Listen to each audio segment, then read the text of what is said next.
터키가 인플레이션율이 80% 가까이 되는데도 경제 이론과 정반대로 금리를 내리는 금융 정책을 펴고 있습니다. 이제 터키는 폭주 열차라고 부를 만한 상황에 놓여 있어서 각국 시장 관계자들이 경제의 향방에 주목하고 있습니다. 터키의 의문의 금융 정책은 과연 의도적인 것인지 궁금해지고 있습니다. 자세한 내용 전해드리겠습니다. 터키 경제는 제조업이 취약하고 서비스업 비중이 높기 때문에 경기가 확대되면 수입이 늘어나면서 경상수지가 악화되기 쉬운 것으로 알려져 있습니다. 터키 통화인 리라는 통화 가치가 쉽게 하락하는 경우가 많아 국내 물가에는 늘 상승 압력이 가해지고 있습니다. 에르도안 터키 대통령은 과거의 영광을 되찾는다라는 장대한 비전을 내걸고 대통령에 취임했습니다.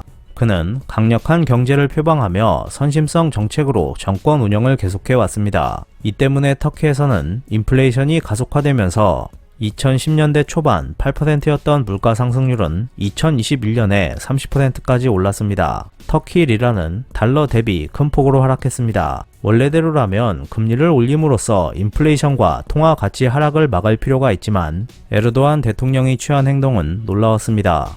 그는 인플레이션이 진행되고 있음에도 불구하고 금리 인하를 중앙은행에 요청했습니다. 반대하는 간부들을 잇따라 경질하고 금리 인하를 단행했습니다. 그 결과 2021년 3월 기준 19%였던 정책 금리는 인하됐고 2021년 12월에는 14%까지 떨어졌습니다. 아니나 다를까 인플레이션은 컨트롤이 불가능한 상태에 놓이게 되면서 최근의 물가 상승률은 전년 동월 대비 79.6%로 80%에 가까운 수준까지 상승해 버렸습니다.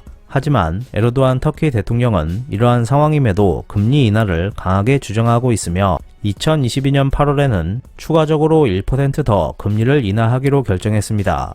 이쯤 되면 터키는 브레이크가 고장난 폭주 열차라고 봐도 좋을 것입니다. 세계 경제가 물가 상승이라는 문제에 직면하게 되면 인플레이션을 제어할 수 있는 나라와 그렇지 못한 나라가 나타납니다. 예를 들어 러시아는 인플레이션을 제어한 나라의 전형입니다. 우크라이나 침략에 따른 각국의 경제 제재로 러시아는 극심한 인플레이션이 우려됐지만 금리 인상을 강행하고 엄격한 외환 관리를 통해 가까스로 인플레이션을 억제하는 데 성공했습니다. 반면 터키처럼 이론과 반대되는 정책을 펴 인플레이션을 키우는 나라도 있습니다. 인플레이션이 자주 발생하는 곳은 중남미 국가입니다. 아르헨티나는 과거 여러 차례 하이퍼 인플레이션을 겪었고 베네수엘라도 제어할 수 없는 인플레이션이 진행 중에 있습니다. 하지만 중남미 국가와 터키에는 차이점이 있습니다. 그것은 인플레이션 자체에 대한 근본적인 인식 차이였습니다. 중남미 국가들의 경우 인플레이션을 막을 수 없는 것이 아니라 사회 전체적으로 과도한 인플레이션을 허용하는 풍조가 있습니다.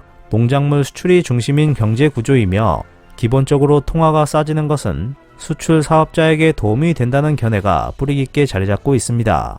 토지 소유자가 경제의 핵심을 맡고 있고 인플레이션이 진행되더라도 토지 가격은 똑같이 상승하기 때문에 인플레이션에 대해 크게 경계하지 않고 있습니다. 정부 측도 이런 사정을 잘 알고 있어서 선심성 금융 정책을 진행하면서 결과적으로 발생하는 인플레이션을 방치하고 있는 측면이 있습니다. 아르헨티나에서는 밀가루 가격 폭등으로 저소득자를 중심으로 대규모 시위가 발생하고 있으며 일부 국민은 인플레이션에 대해 강하게 반발하고 있습니다. 하지만 인플레이션에 대해 격렬한 저항감을 갖고 있는 러시아와 같은 국민성과는 달리 사회 전체적으로 인플레이션을 받아들이는 것처럼 보이고 있습니다. 인플레이션이 진행되면 국민의 예금은 물가 상승분만큼 훼손되는 반면 정부 채무는 물가가 오른 만큼 경감됩니다. 즉 인플레이션이 진행되면 물가 상승분만큼 세금도 증가하기 때문에 사실상 인플레이션은 증세 기능을 하게 됩니다. 하지만 많은 국민은 그 메커니즘을 깨닫지 못하기 때문에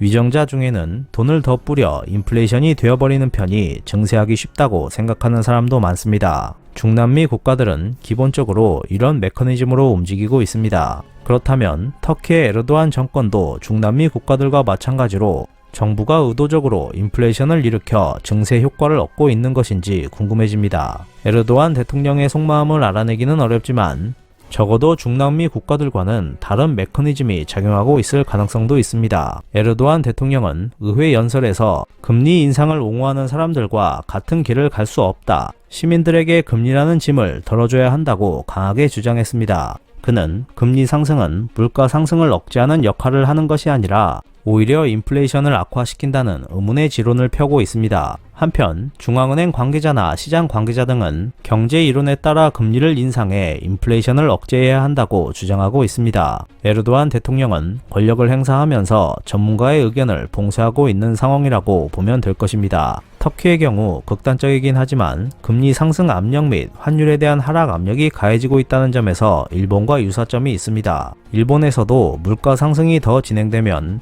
희생을 치르고라도 금리 인상을 우선해야 할지 대규모 금융 완화를 계속해야 할지에 대한 논란이 일게 될 것입니다. 원인이 무엇이든 인플레이션에 대처하는 방법은 금리를 올리는 방법밖에 없습니다. 미국과 러시아는 불경기를 각오하고 금리를 올려 인플레이션에 대처하고 있지만 터키는 결과적으로 인플레이션을 방치해 자국민의 예금 및 재산을 축소시키며 증세 효과를 얻는 길을 선택하고 있는 모습입니다. 이상 피커TV였습니다.